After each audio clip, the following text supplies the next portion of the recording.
মিষ্টি দেখতে একটা বেড়াল কিংবা দুষ্টু চোখের কুকুরছানা, এমন পোষ্য তো অনেকের বাড়িতেই আছে। কেমন হয় যদি আপনার পোষ্য হয় রয়্যাল বেঙ্গল টাইগার কিংবা বিশালাকার একটা গন্ডার?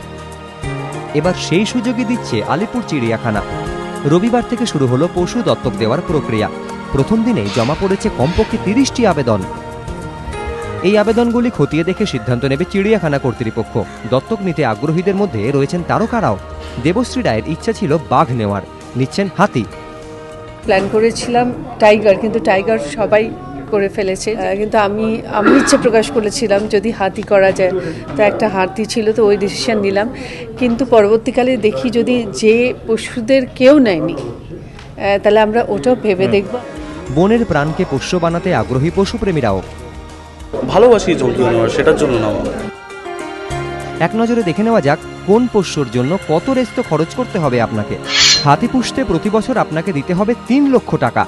বাঘ কিংবা সিংহের জন্য বছরে 1.5 লক্ষ টাকা। হরিণ, লেপার্ড, গন্ডার বা জেব্রা মিলবে 50,000 টাকায়। বছরে 30,000 টাকা দিয়ে আপনি ম্যাকাও কিংবা উট পাখির মালিক হতেই পারেন। আর ভারতের জাতীয় পাখি ময়ূরকে পোষ্য বানাতে হলে বছরে ব্যয় করতে হবে মাত্র 15,000। রোজগার নয়, মানুষের সঙ্গে পশু পাখির সুসম্পর্ক গড়ে তুলতেই এই উদ্যোগ বলে দাবি বনমন্ত্রী হিতেন বর্মনের। তৃণমূল সাংসদ ডেরেক ওব্রায়েন জানিয়েছেন, আলিপুর চিড়িয়াখানার উন্নয়নে তিনি তার সাংসদ তহবিল থেকে 1 কোটি টাকা দিয়েছেন।